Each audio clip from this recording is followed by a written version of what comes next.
धर्म पूछकर गोली मारने वाले किसी मजहब के पैरोकार नहीं हो सकते। आबिद रजा।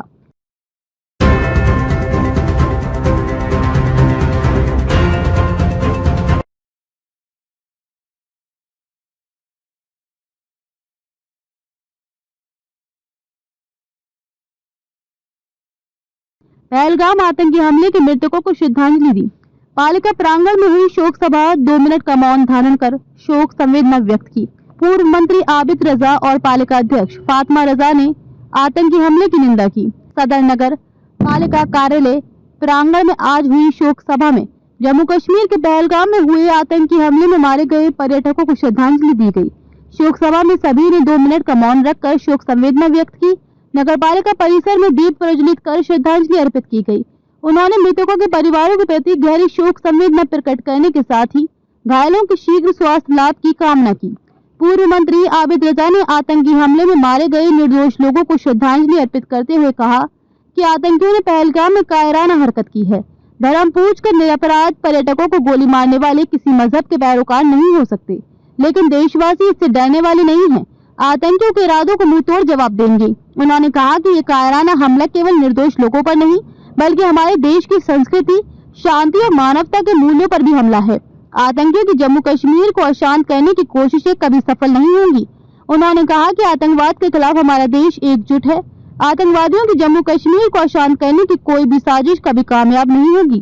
पालिका अध्यक्ष फातिमा रजा ने कहा कि आतंकवाद के खिलाफ हमारी नीति जीरो टॉलरेंस की होनी चाहिए। उन्होंने कहा कि भारत का हर नागरिक इस कायरतापूर्ण हरकत के खिलाफ एकजुट है।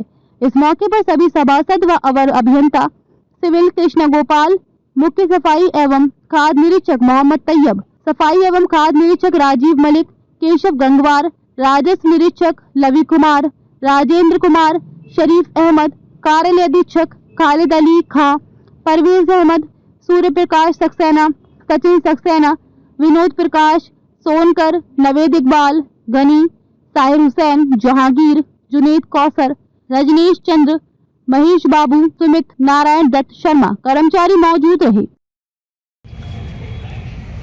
पूरा भारत ही नहीं बल्कि हिंदुस्तान के वो लोग जो दुनिया में रहते हैं और दुनिया के वो लोग जो इंसानियत में यकीन करते हैं, उन सबको बहुत अफसोस है, क्योंकि ये कत्ल, ये हत्या, ये सिर्फ लोगों की नहीं है बल्कि इंसानियत की हत्या है।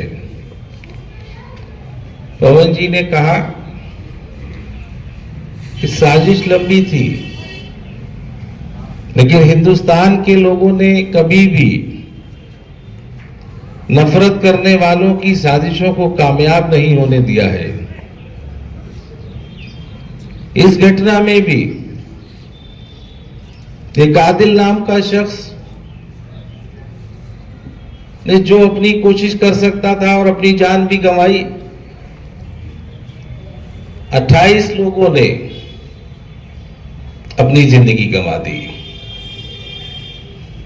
जम्मू कश्मीर हिंदुस्तान का नहीं बल्कि दुनिया के लोग ये चाहते हैं कि वहां जाएं, अपने बच्चों को वहां की वादियां दिखाएं।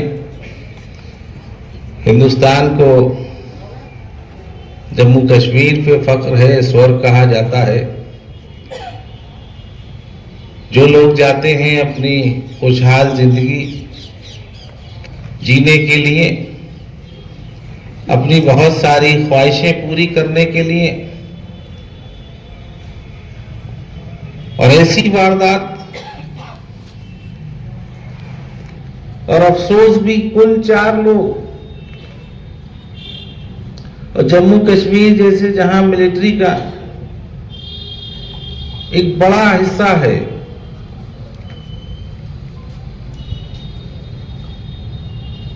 अभी हम यहां बैठे हैं, किसी को मारना आसान है,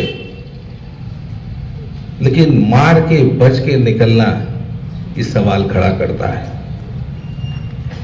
जितने लोगों ने अपनी जान गंवाई, हम सब लोग उनकी आत्मा की शांति के लिए दुआ करते हैं। और रही बात आतंकवादियों के मकसद की, हिंदुस्तान में रहने वाले मुसलमानों ने तो 1947 में ही ये तय कर दिया था कि हमें हिंदुस्तान की मिट्टी से प्यार है। हम यहीं की मिट्टी से बने हैं और इसी मिट्टी में हमें दफन होना है।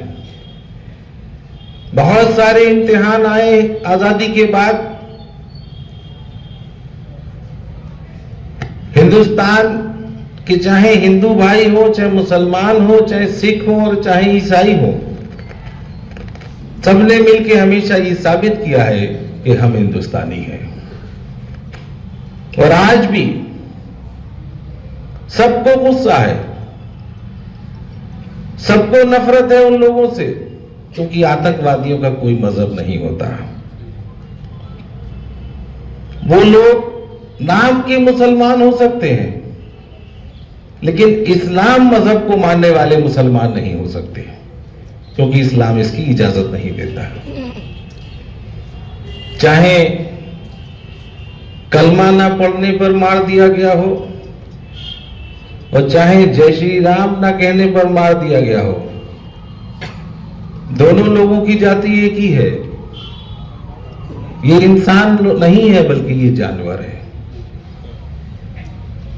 हमारे देश के प्रधानमंत्री जी से वैचारिक विरोध हो सकते हैं, लेकिन जब कभी घर में चाहे कितना ही विवाद हो, अगर गैर से झगड़ा होता है तो पूरा घर एक होता है। मैं आज इस मंच के माध्यम से ये कहना चाहता हूं, एक हिंदुस्तानी होने के नाते आज हम देशवासियों के साथ भी खड़े हैं और देश के प्रधानमंत्री के साथ भी खड़े हैं। करिए हमला, उन आतंकवादियों को ही ढेर करना मकसद मत बनाइए, क्योंकि ये 4 मरेंगे और 40 पैदा और हो जाएंगे। इनको जो पैदा करता है, इनको जो शरण देता है, उनको मिटाने की जरूरत है, तभी आतंकवाद खत्म होगा। किसी ने अपना बेटा खोया है, किसी ने अपना शौहर खोया है और किसी ने अपना पति खोया, किसी ने अपने और रिश्तेदार खोए। ये 28 लोगों की बात नहीं है। इससे पहले भी हमले होते रहे और